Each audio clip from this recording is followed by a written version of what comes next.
Hello my dear students. आप देख रहे हैं मेरा यूट्यूब चैनल। Hello sir. तो बच्चों, क्लास 10th का ये हिस्ट्री और केमिस्ट्री का टेस्ट हुआ था फर्स्ट चैप्टर से। उसी का कुछ क्वेश्चन है, उसको हम लोग आज देखेंगे। तो चलिए पहला क्वेश्चन से देखते हैं। पहला क्वेश्चन कह रहा है, राष्ट्रवाद की अवधारणा का जन्म किस घटना से माना जाता है? तो राष्ट्रवाद की अवधारणा का जन्म पूर्ण जागरण से माना जाता है। किस जागरण से माना जाता है? पूर्ण जागरण से। लेकिन जब पूछे राष्ट्रवाद का प्रारंभ कब हुआ था, प्रारंभ पूछे तो ये हुआ था 1789 की जो फ्रांसीसी क्रांति हुआ था, उस समय से माना जाता है। फ्रांस की क्रांति ये होता है प्रारंभ, राष्ट्रवाद की प्रारंभ हुआ था इस समय से, लेकिन जन्म कब हुआ था? तो पूर्ण जागरण में हुआ था। चलिए अगला क्वेश्चन देखते हैं, 2 नंबर। 2 नंबर क्वेश्चन करा, 1789 की फ्रांसीसी क्रांति के समय वहाँ किस राजवंश का शासन था? तो फ्रांस में हुआ था ये फ्रांसीसी क्रांति, नाम ही से पता चलता है। तो 1789 में हुआ था। तो इस समय जो था वहाँ का किस मतलब वहाँ जो था फ्रांस में किस राजवंश का शासन था? तो वहाँ था बुरुगो राजवंश का। किस राजवंश का? बुरुगो राजवंश का शासन था वहाँ पर। चलिए अगला क्वेश्चन देखते हैं, क्वेश्चन नंबर 3। क्वेश्चन नंबर 3 का रहा है, नेपोलियन संहिता किस वर्ष लागू की गई थी? तो नेपोलियन संहिता जो था, ये नेपोलियन द्वारा कुछ कानून नियम बनाया गया था, उसी को कहते हैं नेपोलियन संहिता। ये बनाया गया था 1804 में। कब बनाया गया था? 1804 में, क्योंकि 1804 में ही नेपोलियन बना था फ्रांस का सम्राट, और इसी वर्ष उसने नेपोलियन संहिता बनाया था। ठीक है। चलिए क्वेश्चन नंबर 4 देखते हैं।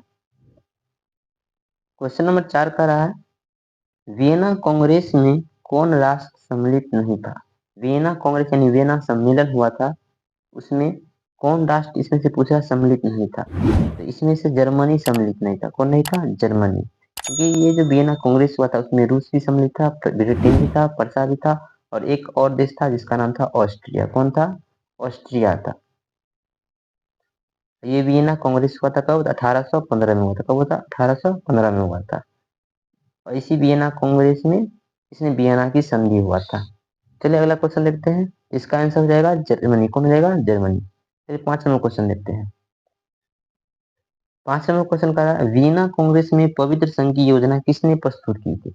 तो वियना कांग्रेस में दो योजनाएं प्रस्तुत की गई थी। एक था पवित्र संघ की योजना, एक था मैत्री चतुर राष्ट्र मैत्री योजना था। तो चलिए देखिए, पवित्र संघ की योजना जो था इसे रूस ने जारी किया था, मतलब रूस ने योजना प्रस्तुत किया था। किसने किया था? रूस ने किया था। इसका आंसर ए हो जाएगा। चलिए क्वेश्चन नंबर 6 देखते हैं। क्वेश्चन नंबर 6 का रहा है, ऑस्ट्रिया का चांसलर कौन था? तो ऑस्ट्रिया का चांसलर जो था मिटरनिक था। कौन था? मिटरनिक था। चलिए अगला क्वेश्चन देखिए, 7 नंबर क्वेश्चन। 7 नंबर क्वेश्चन का रहा है, यंग इटली का संस्थापक कौन था? यंग इटली का संस्थापक कौन था? यंग इटली का संस्थापक मेजनी था। कौन था? मेजनी था। मेजनी ने यंग इटली और यंग यूरोप नामक दो संस्था का स्थापना किया था। चलिए अगला क्वेश्चन देखते हैं। क्वेश्चन नंबर 8 का रहा, वियना कांग्रेस की अध्यक्षता किसने की थी? तो वियना कांग्रेस की अध्यक्षता किसने की थी? तो वियना कांग्रेस की अध्यक्षता मिटरनिक ने की थी। किसने किया था? मिटरनिक ने किया था, जो ऑस्ट्रिया का चांसलर था। इसने वियना कांग्रेस का अध्यक्षता भी किया था। चलिए क्वेश्चन नंबर 9 देखते हैं। क्वेश्चन नंबर 9 का रहा है, शासन करो और कोई परिवर्तन न होने दो। कह रहा है शासन करो और कोई परिवर्तन न होने दो किसकी नीति का मूल मंत्र था? यह मीटरनिक की नीति का मूल मंत्र था। मीटरनिक का कहना था शासन तो करो लेकिन कोई परिवर्तन न होने दो। किसका कहना था? यह मीटरनिक का। चलिए क्वेश्चन नंबर 10 देखते हैं। क्वेश्चन नंबर 10 का रहा है, मीटरनिक ने किसे हमारी सामाजिक व्यवस्था का सबसे खतरनाक दुश्मन कहा था? ये कहा था मेजनी को। किसको कहा था? मेजनी को कहा था। क्योंकि मेजनी जो था इसने यंग इटली और यंग यूरोप नामक दो संस्था बनाया था, जो क्या कर रहा था?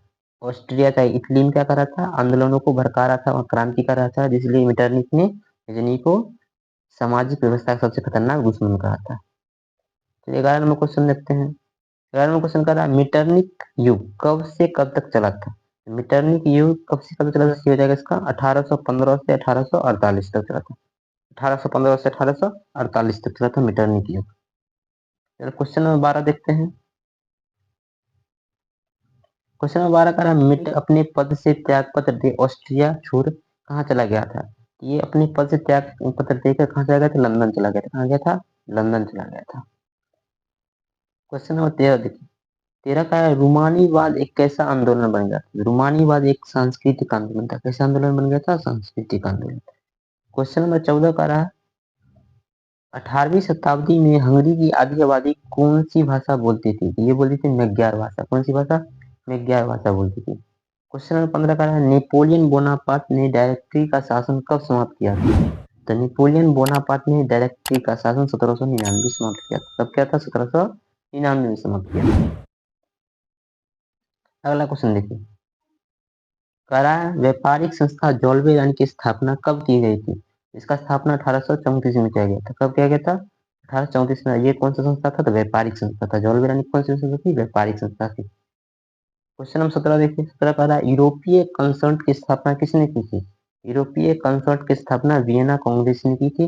और वियना कांग्रेस में जितने भी देश सम्मिलित थे उन्हीं सभी ने यूरोपीय कंसर्ट की स्थापना की थी। इसके आते हैं केमिस्ट्री के कुछ क्वेश्चन थे।